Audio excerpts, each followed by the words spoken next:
তিন ব্যক্তির সাথে কখনো রহমতের ফেরেশতা থাকে না, নাউজুবিল্লাহ। মনে রাখবেন, একজন ব্যক্তির সাথে সর্বনিম্ন 20 জন ফেরেশতা থাকে তাকে সেভ করার জন্য। আপনি যখন রাস্তায় চলাচল করছেন তখন দেখবেন সেখানে চলাচলের রিস্ক থাকে, সেখানে অ্যাক্সিডেন্টের ভয় থাকে। সেই সময় আল্লাহর তরফ থেকে পাঠানো ফেরেশতারা আপনাকে হেল্প করে বা সাহায্য করে। আপনি যখন অসুস্থ হয়ে যান, সেম ভাবে আল্লাহ রাব্বুল আলামিন আপনাকে হেফাজত করেন।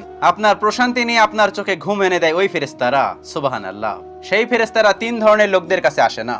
কারা এবার ভাবেন তো কি অবস্থা হবে আপনার? যার সাথে ফেরেশতা নেই তার সাথে সবসময় শয়তান বসবাস করে এবং তার স্থান হবে জাহান্নাম।